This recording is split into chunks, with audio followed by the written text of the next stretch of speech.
Meus irmãos e minhas irmãs, a paz do Senhor Jesus.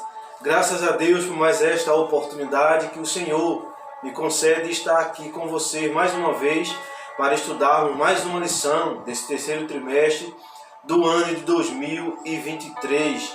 Nós vamos estudar desta feita a quarta lição desse terceiro trimestre. E desde já eu lhe convido a continuar me ajudando, divulgando este canal no YouTube, falando com seus conhecidos, seus amigos, seus irmãos para se inscreverem no canal. Desde já eu lhe convido também a deixar o seu comentário, o seu like. Isto é muito importante para mim. Você vai estar me ajudando e eu agradeço a você em nome de Jesus.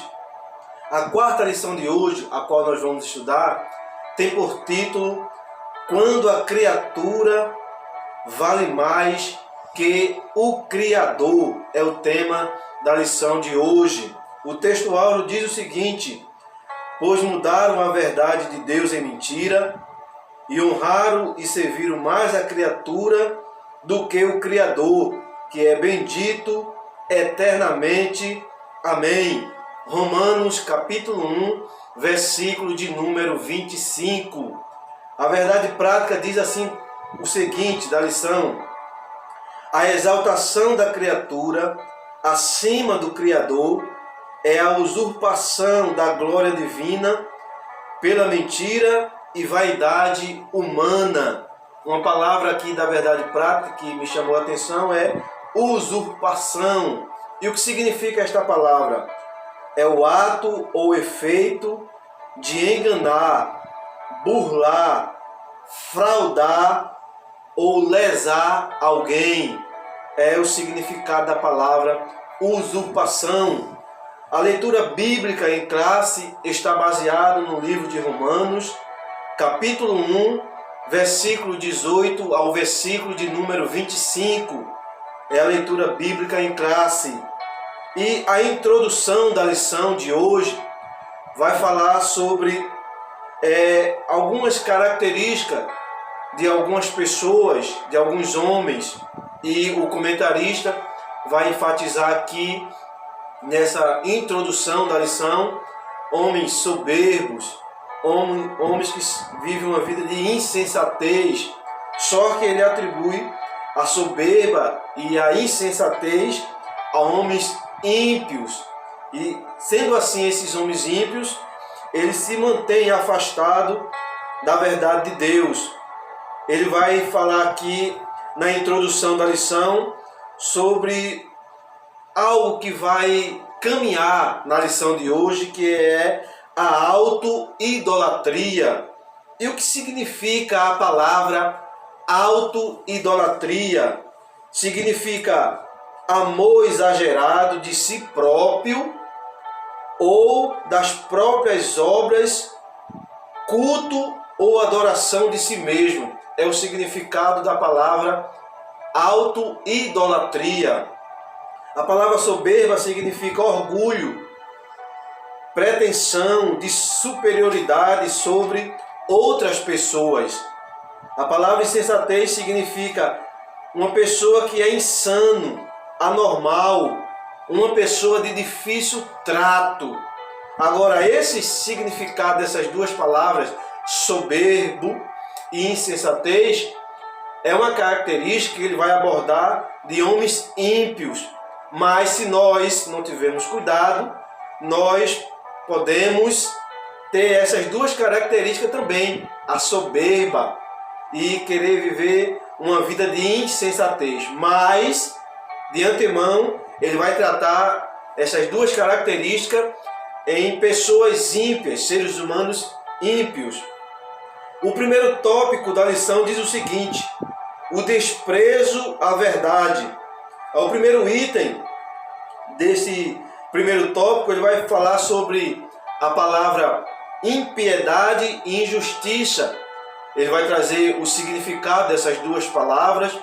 Vai dizer que a palavra impiedade é uma pessoa que não tem religião, é uma pessoa que quer viver a sua vida como se Deus não existisse, ou como Deus para ele não fosse nada.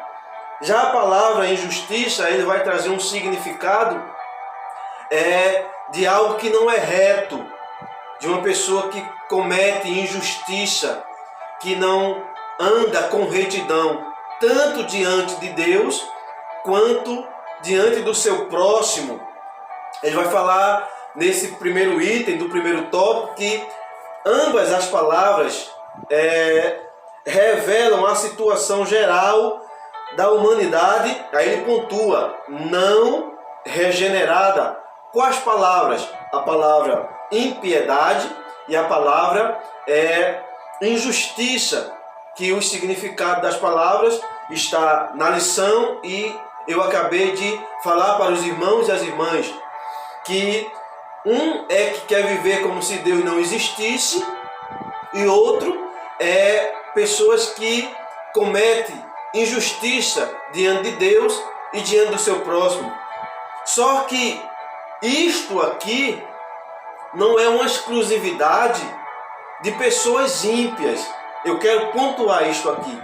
Isto pode ser uma característica minha também, mesmo sendo regenerado, desde que eu abra vazão para essas duas características aqui colocadas na lição fazer parte da minha vida. Porque falar ou simplesmente direcionar o foco em pessoas ímpias, a gente espera isso mesmo de pessoas assim.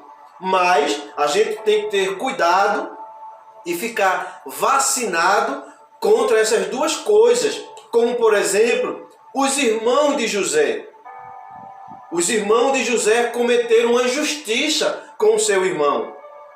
Cometeu um ato que não foi visto diante de Deus com bons olhos. E os irmãos e as irmãs conhecem a história. Ou os irmãos de José não eram pessoas que temiam a Deus, que acreditavam em Deus, que confiavam em Deus. Lógico que eles acreditavam em Deus, confiavam em Deus, criam em Deus e adoravam a Deus. Mas veja que mesmo assim, veja a atitude que ele cometeu contra o seu irmão José. Os irmãos conhecem a história? Jogou na cova, vendeu, falsificou a morte do seu irmão para o seu pai. Então veja as atitudes dos irmãos de José. Então falar ou focar só em pessoas ímpias é fácil, porque ela já é ímpia, ela já vive num mundo de pecado. Agora, a gente tem que ter cuidado e se prevenir para a gente não ter ações como os irmãos de José. Eles venderam seu irmão por 20 moedas de prata. Eles estavam vendendo o governador do Egito e não sabia. Então, se você, por acaso, meu irmão e minha irmã, está passando por uma situação assim, semelhante como a que José passou, de injustiça, de ser vendido, não se preocupe. Deus agirá por você como agiu por José também. É só uma questão de tempo, porque a injustiça não ficará impune diante de Deus.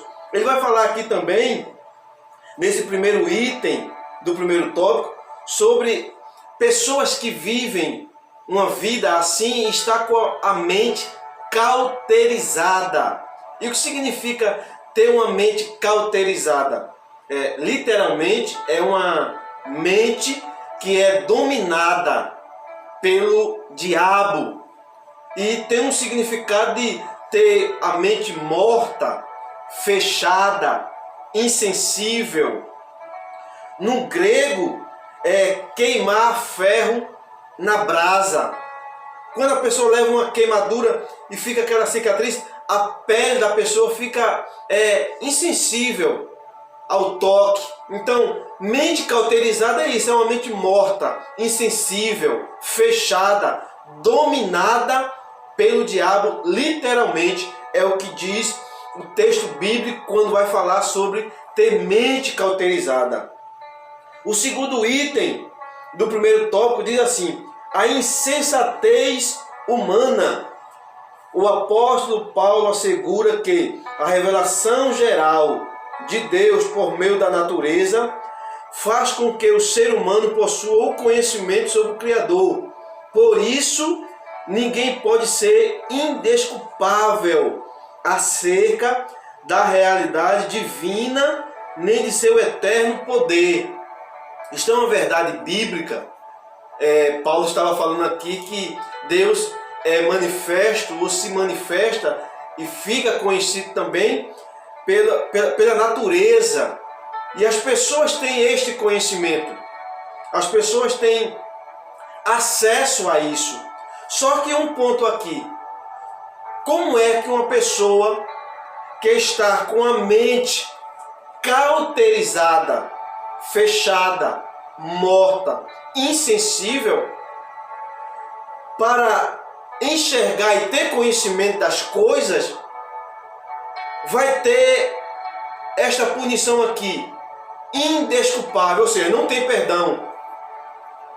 Como Paulo certa vez falou, que o Deus desse século cegou o entendimento dos incrédulos. Para que, diz o texto, para que não resplandeça a luz do Evangelho. Aí uma questão a ser pontuada aqui, os irmãos e as irmãs tirem a sua conclusão.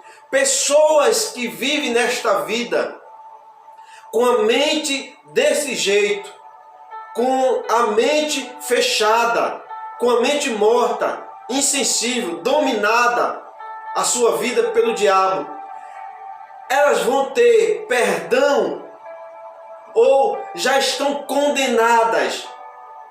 Porque a luz do Evangelho, disse Paulo, não está chegando. Por quê? Porque o Deus desse século cegou o entendimento dos incrédulos. Mas aqui na lição diz que essas pessoas são indesculpáveis. Não tem perdão para ela. Acabou-se. Findou a história.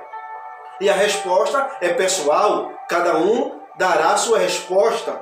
Aí ele fala algo aqui mais adiante desse item, que é o seguinte: não obstante, mesmo em contato diário com essa revelação, o homem iníquo não glorifica a Deus, nem lhe rende graças. Em lugar de reconhecer o Criador, o ser criado age como se não fosse criatura e se comporta como se fosse divino. Ele dá uma referência aqui, Gênesis capítulo 3, versículo 5. A palavra iníquo significa mal, perverso, malévolo. É o que significa a palavra iníquo. Aí ele dá um exemplo aqui de Gênesis capítulo 3, versículo 5, dizendo que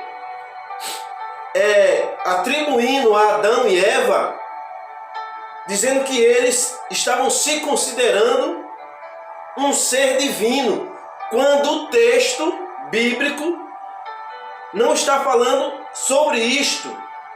Se os irmãos pegarem a Bíblia Sagrada, abrirem Gênesis capítulo 3 e o versículo 5, os irmãos e as irmãs conhecem a história. Adão e Eva, eles ficaram sabedor, chegaram ao conhecimento do bem e do mal. E o texto vai seguir e vai ter Deus falando: eis que agora o homem é como um de nós, não como Deus, mas sabendo o bem e o mal. É o que o texto bíblico diz. Em nenhum momento Adão, Eva, eles falam ou demonstram que eles eram um ser divino. De maneira nenhuma. A fala é de Deus, do texto, e não atribuindo a ele divindade, mas só o conhecimento do que é certo e do que é errado, conhecedor do bem e do mal. É isso que o texto bíblico diz, e não isso que está aqui na lição, de forma nenhuma. Eu queria pontuar e deixar bem claro isso aqui para os irmãos e as irmãs. O terceiro item desse primeiro tópico diz assim: o culto à criatura. Aí diz assim: ao rejeitar a Deus e suas leis, os filhos da ira são deixados à mercê de seus desejos pecaminosos, dentre eles a impureza sexual e a degradação do próprio corpo. Ele dá um exemplo de um texto bíblico de Efésios, capítulo 2, versículo 3. Filhos da ira. Aí você pode entender assim por esse texto, se você não for ler o texto. Filhos da ira são pessoas ímpias, são pessoas que são pecadoras e tem uma parcela de verdade nisso. Por que eu estou dizendo que tem uma parcela de verdade? Porque o texto bíblico, Paulo está falando para os irmãos de Efésios, e Paulo abre a boca para dizer: nós antes éramos filhos da ira, vivíamos praticando o que era de errado, vivíamos praticando o que não era certo. Aí você pode dizer, lógico, Paulo não era crente, Paulo não servia a Jesus, aí por isso que Paulo estava dizendo que ele era filho da ira. Mas como Paulo era filho da ira, se Paulo era um fariseu, circuncidado, da tribo de Benjamim, um zeloso da lei de Deus. Paulo era um zeloso da lei de Deus. O encontro de Jesus com ele no caminho de Damasco foi para fazer com que ele parasse de perseguir a igreja e o conhecimento dele passasse para evangelizar as pessoas. Então, eu queria deixar bem claro aqui, porque quem está falando aqui é Paulo. Quem está dizendo aqui é Paulo, não sou eu, é o que está no texto bíblico. É o que diz a Bíblia Sagrada. Ele vai falar de culto à criatura aqui, mas a seguir, neste item, já na parte final, quando ele diz assim: o culto à criatura está acontecendo na religião, os seres criados passam a ser cultuados, na ciência a matéria é colocada acima de Deus, na sociedade o artista, o atleta, o político ou o líder religioso se torna uma referência de idolatria em afronta ao Criador, que é bendito eternamente. Uma questão aqui para os irmãos e as irmãs: quem é que afronta a Deus? É a pessoa que está sendo idolatrada ou quem está idolatrando? Quem é que afronta a Deus aí? Um exemplo bíblico: quando Arão, Moisés sobe para o monte, Arão, por pressão do povo, constrói um bezerro, e o povo faz o quê? Adora o bezerro. O bezerro tem culpa? A culpa e a afronta foi, primeiramente, de Arão, que cedeu à pressão do povo. Como líder, ele cedeu. E depois do povo. Quem está sendo idolatrado não tem culpa. É o que Paulo diz: o ídolo, nada ele é. Agora, as pessoas que estão idolatrando é que está afrontando a Deus. Arão, por negligenciar ou ceder à pressão do povo, o povo foi e adorou o bezerro. Arão foi frouxo ali. Aí você pode dizer: que é isso, irmão Eduardo? É porque o senhor não estava lá, o senhor não é líder, é por isso que o senhor está falando isso. Não, ele cedeu à pressão. Porque eu vejo muitos líderes falar assim, quando é para colocar alguém em uma função, quando é para colocar alguém para exercer um cargo, aí ele tem autoridade para colocar: fulano vai ser apresentado para reger o coro, irmã Beltrana vai ser apresentado para ser a maestrina do coral. Eu tenho autoridade, eu sou líder. Aí o trabalho começa a desandar, esses que foram apresentados começam a dar problema, aí você chega para o líder e diz assim: e aí, vai mudar ou não? Ele diz assim: não, não posso. Por quê? Porque agora é só com Deus. Tem autoridade para colocar e não tem autoridade para tirar. Me diga, me explique isso. Eu não entendo isto. É uma autoridade seletiva, autoridade para colocar. Mas para tirar, não, é com Deus, irmão. Agora é com Deus. Então quem colocou não foi Deus. Se para tirar é com Deus, quem colocou foi quem? Foi você. Então Arão não teve pulso. Então a culpa aqui primeiro foi de Arão e depois do povo. O bezerro não teve culpa nenhuma. Me diga, ocorreu aí, você é conhecedor, isso ventilou nas redes sociais, uma facada que um apóstolo, né, que se diz apóstolo, levou no pescoço. Um que anda com um chapéu na cabeça, eu não vou dizer o nome dele, começa com Valdemir e termina com Santiago, é o nome dele. Levou uma facada no pescoço.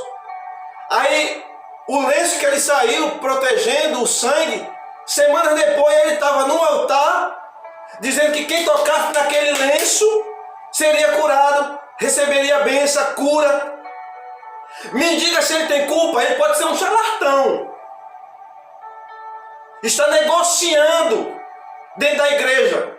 Agora, o povo que foi levado, o povo é que tem culpa. Os crentes têm que acordar, têm que despertar, têm que ler a Bíblia. O sangue que purifica é o sangue de Jesus. O sangue que perdoa é o sangue de Jesus. As pessoas são levadas por isso. Aí vai lá e cultua, adora essa criatura, idolatra, porque isso é uma idolatria.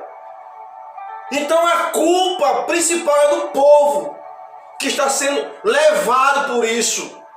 Então nós temos que ter conhecimento das Escrituras.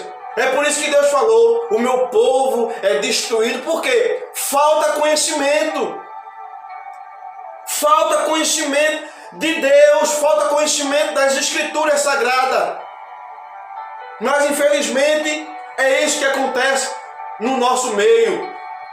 E a gente tem que sacudir o povo para ver se o povo acorda, para ver se o povo desperta e entenda que isto está sendo abominável diante dos olhos de Deus. Segundo tópico da lição, a revolução do pensamento humano.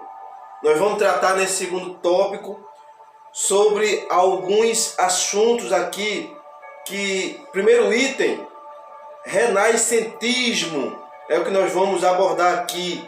Nós vamos abordar no segundo tópico humanismo. Nós vamos abordar também iluminismo e pós-modernismo. É o que nós vamos abordar no segundo tópico da lição. E o primeiro item vai falar que a Renascença é um movimento intelectual que surgiu na Europa Ocidental entre os séculos 14 e 16. Vai falar que este grupo de pessoas, conhecido como os renascentistas, recusam-se a acreditar em qualquer coisa que não pudesse ser comprovada de maneira racional. É o que eles acreditam. As coisas têm que ser comprovadas de maneira racional, com inteligência. Agora, por que surgiu esse grupo neste século? Surgiu no momento em que o ensinamento e o pensamento da Igreja Católica medieval estava sendo questionado.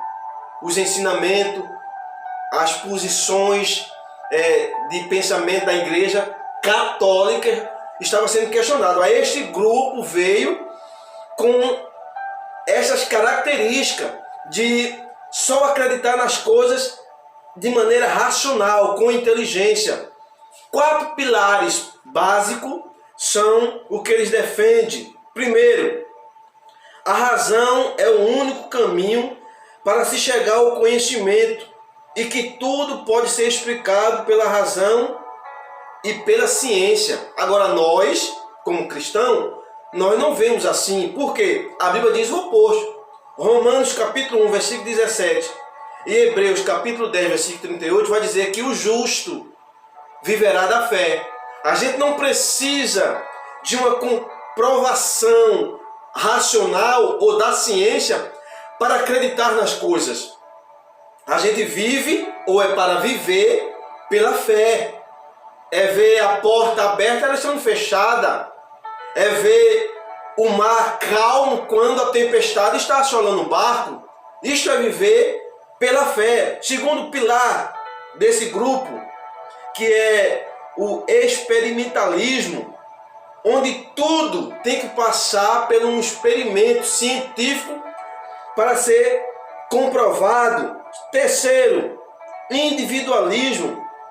Esta concepção se baseia no indivíduo que o direito individual está acima do direito coletivo, quando a Bíblia diz o oposto.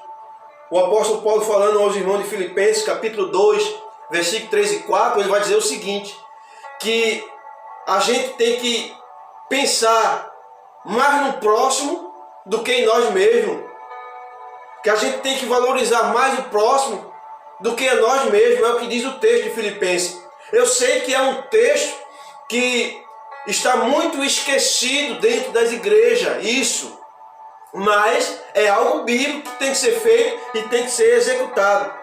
O quarto pilar que eles acreditam, que é o antropocentrismo, que coloca o homem como o ser supremo da criação de Deus. Isso é um conceito bíblico. Esse quarto pilar desse grupo, né?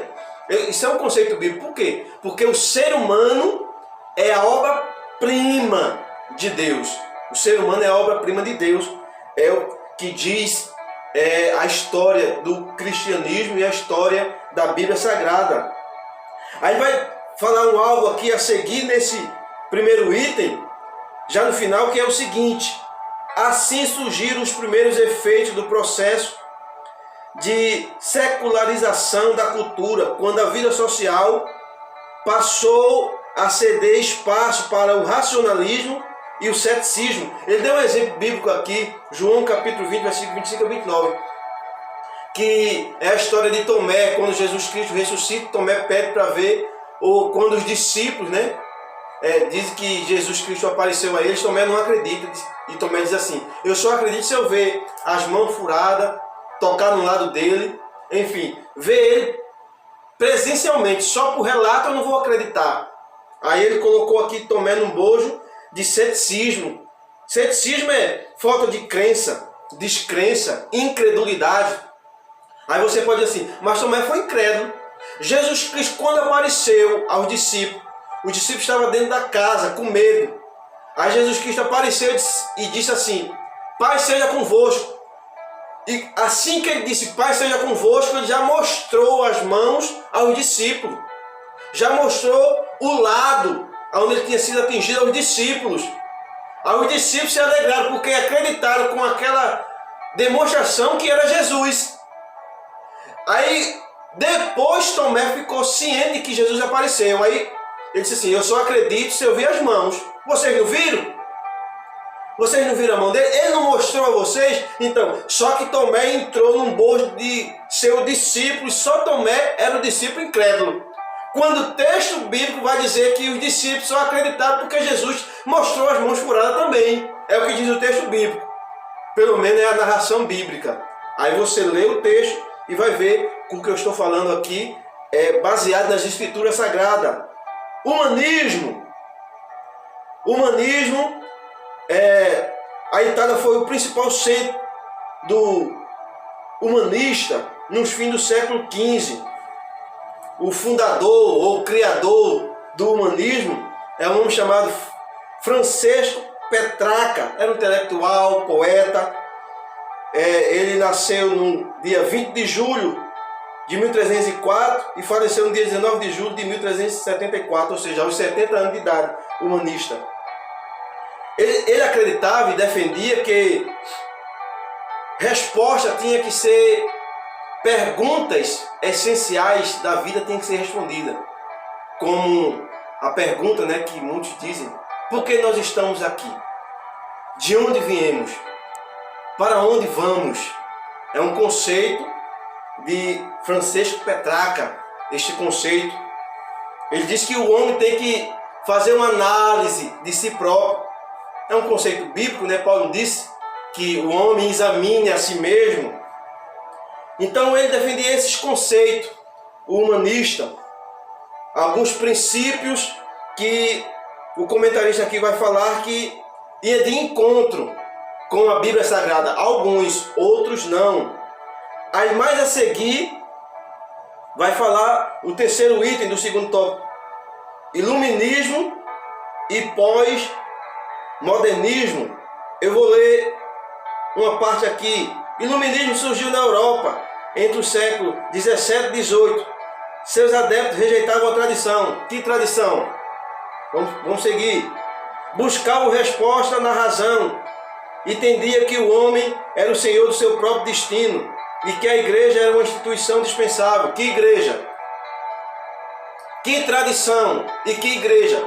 Quando surgiu esse grupo aqui do iluminismo, a tradição da época era o seguinte: o rei se sobressaía sobre o seu liderado e vivia dos encargos, impostos pagos a ele. Aí este grupo se levantou e disse assim: não, nós vamos fazer diferente. Se ele quer viver como rei, ele vive. Agora não vai ser do nosso bolso que ele vai ter o dinheiro. E qual igreja era dispensável aqui? Era a igreja católica. Então tem que ser pontuado aqui. Não era as igrejas, se assim eu posso falar, né, nessa época não existia, mas não era as igrejas evangélicas. Não, era a igreja católica que predominava. Aí ele coloca aqui tradição. Que tradição? Igreja era dispensável. Que igreja? Tem que se falar. Aí, mais a seguir, ele vai falar sobre o pós-modernismo, sociólogo. O criador do pós-modernismo foi um polonês.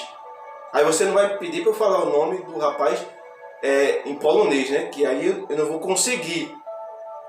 E dentre essas questões aqui surgiu o hedonismo e o narcisismo. Eu sei que é um tópico que não acrescentará nada na sua vida espiritual. Nada. Eu, quando estava lendo, estudando, pesquisando sobre esses itens aqui do segundo tópico, é um tópico que você, na sala de aula, o professor vai ler e não vai acrescentar nada na sua vida espiritual. Qual o proveito? Qual a finalidade? Pronto, eu agora estou sabendo que a Renascença surgiu na Europa Ocidental, no século 14 e 15. Sim, e daí? Vai mudar o que na sua vida? Agora, ele coloca que surgiu nesse século, mas não diz o motivo, o porquê, o que é que estava acontecendo. Quando ele fala do humanismo, não diz quem foi o criador do humanismo, não relata o motivo por que foi criado. Quando fala do iluminismo e pós-modernismo, a mesma coisa, diz assim, a tradição estava sendo questionada. Que tradição? A igreja estava sendo vista como uma coisa dispensável. Que igreja? Então é mais um item de uma lição de escola bíblica dominical que não tem proveito nenhum. Você vai ter ciência de que a Renascença surgiu porque os ensinamentos da Igreja Católica estavam sendo questionados, porque eu estou falando, a lição não diz. Você vai saber que o fundador do humanismo foi Francesco Petrarca e que morreu aos 70 anos porque eu estou falando. Eu estou fazendo um comentário em cima do que está escrito aqui. Serve de um conhecimento, mas de praticidade da vida nada. Não tem proveito esse item aqui. Não tem. Aí algumas pessoas podem dizer assim, o senhor não pode falar isso, porque eu já me deparei com um irmão que disse assim, o senhor não pode falar, irmão Eduardo, porque é um pastor, é um bacharel em teologia. Aí eu disse para o irmão, ele deixou de ser homem, ele virou anjo, virou Deus, arcanjo. Ele é um homem igual a eu, igual a você, igual a qualquer pessoa. Agora, eu fiz essa pesquisa para trazer um pouco a mais de conhecimento, porque eu sei que tem algumas pessoas que gostam disso. Eu sou uma das tais. Mas eu posso falar sim. eu tenho o direito, o livre-arbítrio de questionar sim. É um item da lição que não tem proveito espiritual nenhum. Não pode. Então se eu não posso, então eu vou dar uma receita aqui de bolo. Bolo de chocolate, anota aí. Já que eu não posso, bolo de chocolate. Vamos fazer bolo de chocolate agora. 4 colheres de sopa de chocolate em pó. Anota aí. Já que eu não posso falar que esse item aqui não tem proveito nenhum, porque é o pastor que está falando, né? Se é o pastor que está falando, então a gente tem que assinar embaixo tudo que fala. Não é verdade? Então vamos. Anotou 4 colheres de sopa de chocolate em pó. Fazer bolo de chocolate. 3 xícaras de chá de farinha de trigo. 2 colheres de sopa de fermento. 4 ovos. 2 colheres de sopa de manteiga. 2 xícaras de chá de açúcar. E 1 xícara de chá de leite. Bolo de chocolate. Ok? Anotou a receita? Eu não posso falar isto aqui que não serve, então eu vou falar a receita de bolo. Eu estou dando o meu comentário, o meu parecer, o meu ponto de vista. Porque, irmão, nem todos os alunos de escola bíblica dominical vai se interessar por isso. Tem pessoas, irmãos, irmãs, que querem ouvir uma palavra, querem ouvir algo a mais dentro da lição de um avivamento espiritual. Eu frequento escola dominical há 19 anos, talvez você frequenta mais do que eu. É possível. Então a gente tem que levar um conhecimento das escrituras sagradas, da Bíblia, algo que mude o povo, desperte o povo, avive o povo. Chame o povo para a leitura bíblica, chame o povo para as escrituras sagradas. Chame o povo a crescer no conhecimento e na graça, mas é no conhecimento das escrituras sagradas. Isso aqui é um conhecimento secular, que para um obreiro, que para um teólogo serve, mas tem pessoas na sala desse Brasil que nós vivemos que está ali na sala de uma escola e diz assim: Senhor, fala comigo, eu preciso ouvir. Aí eu vou falar de iluminismo. Me ajude aí, por favor. Eu vou falar de pós-modernismo. Eu vou falar de renascença, humanismo, que são praticamente a mesma coisa. Ele falou aqui que 6 é meia dúzia. Ele falou aqui que quando chove as coisas ficam molhadas. Ele falou aqui que quando o sol está muito castigante a gente fica com calor. Ele falou aqui, trocou palavras. Eu, como estou fazendo comentário, eu tenho que pesquisar, eu tenho que estudar, mas eu entendo você, minha irmã. Eu entendo você, meu irmão, que leu ou que vai ler a lição e vai pegar esse tópico e vai dizer assim: mas isso aqui, ele quer dizer o quê? Ele quer dizer o quê? Então, é só para pontuar. Trouxe algumas coisas sobre esse tópico, porque eu tive que fazer isso, porque senão eu ia só ler. Ia só ler.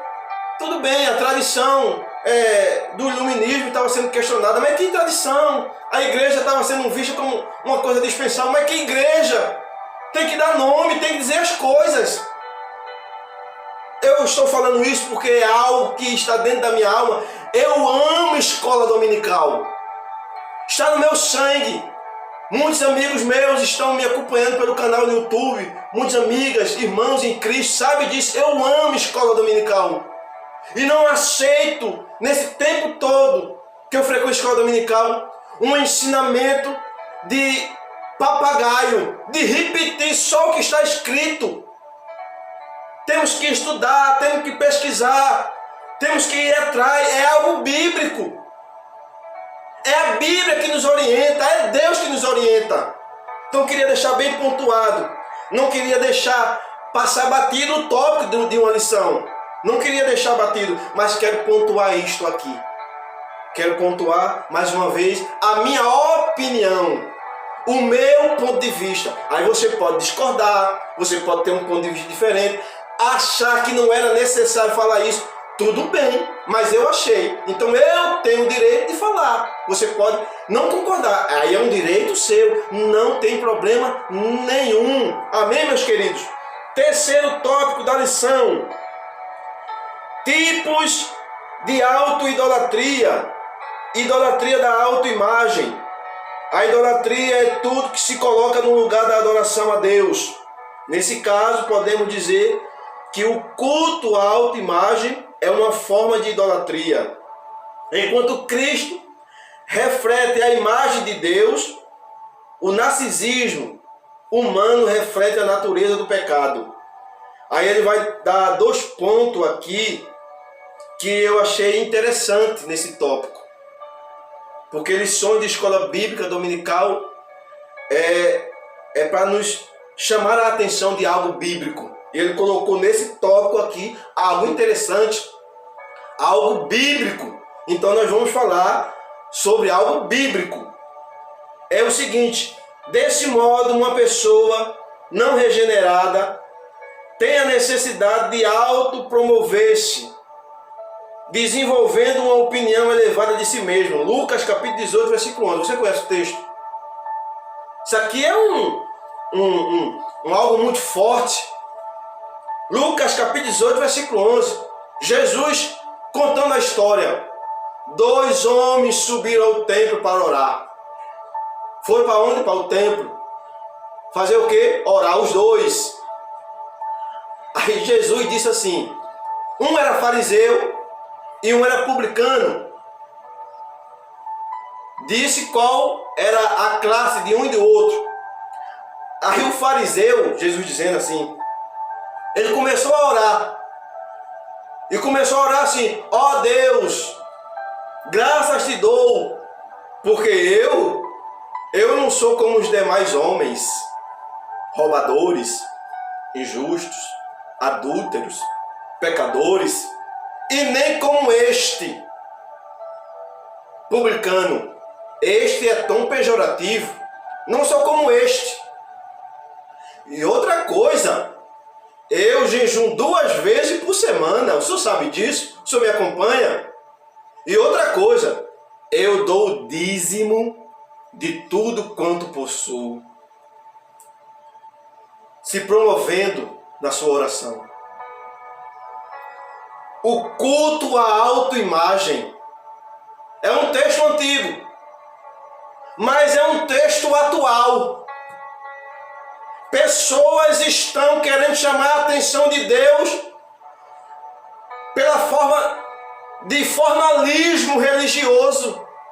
Mas eu estou aqui em jejum, eu dou o dízimo. O texto bíblico vai dizer que no decorrer da história, quem desceu justificado foi o publicano. Por quê? Jesus Cristo disse: porque quem a si mesmo se exalta será humilhado, e quem é humilhado será exaltado. É o texto bíblico, e é Deus que faz isso. Então, o que você tem que perceber, meu irmão, é que as coisas diante de Deus não é como você determina que seja. Não, este é o ritual que a gente agrada a Deus. Como? Jejuando 2 vezes por semana, 3 vezes. É importante jejuar? Lógico. Mas eu não tenho que me vangloriar por causa disso. É importante estar no templo orando, cultuando? É. Mas eu não posso me achar melhor do que meu irmão que não está indo. Me achar mais avivado do que meu irmão, mais crente, mais pentecostal, mais íntimo de Deus, com mais comunhão com Deus. Não, eu não posso achar isso porque eu estou fazendo esses rituais religiosos. O texto bíblico diz que ele não foi aprovado por isso. Não foi aprovado porque ele se auto-idolatrou. E um outro texto aqui é o seguinte: ela também, ou as pessoas, né? Ela também anseia por reconhecimento de modo ilícito. Busca estar sempre em evidência. Lucas capítulo 22, versículo 24 e 26. O que diz esse texto? Isso é um texto de Santa Ceia. É um texto de Santa Ceia. Estava Jesus discípulo e Judas estava lá. O texto vai dizer que Judas saiu para fazer o que tinha que se fazer. Mas ele coloca aqui dizendo assim que essas pessoas buscam sempre um reconhecimento. Qual reconhecimento Judas estava querendo? Nenhum. Judas estava querendo dinheiro. Porque reconhecido Judas já era discípulo de Jesus. Jesus escolheu. Agora ele tinha que fazer o que estava escrito para ele fazer. Agora, reconhecimento, não. Judas já era reconhecido, era discípulo de Jesus, conhecido da massa, conhecido da multidão. Agora era um cara voltado ao dinheiro, era um cara voltado às coisas da matéria. Então, Judas aqui não estava buscando reconhecimento. Está defendendo Judas? Não. Eu estou defendendo o texto bíblico. É diferente. Judas cumpriu o que tinha para ele fazer, que era vender Jesus. E o resto é só opinião do comentarista aqui. É só opinião. Os discípulos, aqui nesse texto, vai se preocupar também em quem vai ser o maior, quem vai ser o menor. Aí Jesus diz assim: o maior tem que servir o menor. Você entrando numa festa, você não tem que sentar na mesa para ser servido, você tem que servir, você tem que ser o garçom. Foi Jesus que disse. É o que diz o texto bíblico. Eu sei que é um texto bíblico muito difícil de praticar, ou não? E eu estou falando dos discípulos que se tornaram apóstolos depois, mas aprenderam isso com Jesus. O maior tem que servir ao menor, é algo bíblico. O maior tem que ser inferior ao menor. Mas isso aqui ficou nas páginas da Bíblia Sagrada. Infelizmente ficou nas páginas da Bíblia Sagrada. Salve-se algumas exceções. Segundo item do terceiro tópico da lição, idolatria no coração. Aqui nesse item ele vai abordar algumas coisas referentes ao coração do ser humano. Como, por exemplo, o coração se refere às emoções e à vontade é o centro de toda personalidade. Ele também é descrito como enganoso e perverso, pois no seu interior saem os maus pensamentos, as imoralidades, a avareza, a soberba e a insensatez. Em vista disso, Deus condena a adoração aos ídolos no coração. Ezequiel capítulo 14, versículo 3. Aí ele diz o seguinte: infelizmente, algumas pessoas chegam a aparentar que adoram a Deus, mas na verdade servem aos ídolos em seus corações. Mateus 15, versículo 8. Agora, o interessante aqui é que ele coloca algumas pessoas. É verdade que ele não coloca todas, mas ele coloca algumas pessoas. Só que ele não identifica quem são essas pessoas. Dá a referência bíblica de Mateus, capítulo 15, versículo 8, mas não identifica. E essas pessoas, o texto bíblico vai dizer quem são. Que são os escribas e fariseus, que foram questionar Jesus sobre os seus discípulos comer sem lavar as mãos. Jesus Cristo chama a atenção dos escribas e fariseus, coloca a sua palavra sobre eles ali no momento e diz a ele, refuta a eles, dizendo o seguinte: vocês me adoram de lábios, como disse Isaías, mas o coração de vocês é perverso, é mau, mas adoram só de aparência. Então, as pessoas que aqui o comentarista diz que as pessoas ou algumas pessoas aparentam adorar a Deus, mas não adoram. No texto bíblico, Jesus Cristo diz quem são essas pessoas. São os escribas e fariseus. E por quê? Porque eles sempre se acharam superior às outras pessoas que não tinham a classe, a posição eclesiástica e social deles. Mas Jesus Cristo diz que ele só adora de lábios, mas o coração não é sincero para com Deus. Aí mais em seguida ele vai falar sobre algumas coisas. Pessoas que buscam o prazer como bem maior, pessoas que nutrem tendência de superstição, pessoas que possuem excessivo apego aos bens materiais. E todas essas classes de pessoas são pessoas que neste momento estão cometendo um ato de idolatria no seu coração, quando se apega a um bem material, quando se apega à superstição. Isto é ato de idolatria. Disse Jesus Cristo nas páginas das Escrituras Sagradas. Um exemplo sobre apego aos bens materiais, Jesus Cristo falou, Mateus capítulo 6, versículo 21 e Lucas 12, versículo 34. Aonde está o vosso tesouro, ali estará o vosso coração. Então nós temos que ter cuidado com isso, para não cometer, porque nós não estamos isentos disso, mas nós temos que ter cuidado, se prevenir, para não enveredar por esse caminho, para não entrar nesta seara muito difícil, que é esta idolatria no nosso coração, por coisas que passarão, por coisas que são efêmeras. É assim que Jesus Cristo identifica essas coisas. Terceiro item do terceiro tópico, idolatria sexual. Ele vai falar aqui, nesse terceiro item, sobre o texto de Romanos, né? Basicamente, sobre o que está acontecendo, sobre o que Paulo ali estava refutando, condenando a conduta e a ação daquelas pessoas, mostrando que a Bíblia não era de acordo. Se você ler Romanos capítulo 1, a começar do versículo 20 em diante, você vai entender o contexto dessa idolatria sexual a qual o comentarista aqui está falando. É que estava invertendo as coisas. As pessoas estavam prostituindo os seus corpos, idolatrando os seus corpos, e Deus dizendo que isto era condenável aos seus olhos.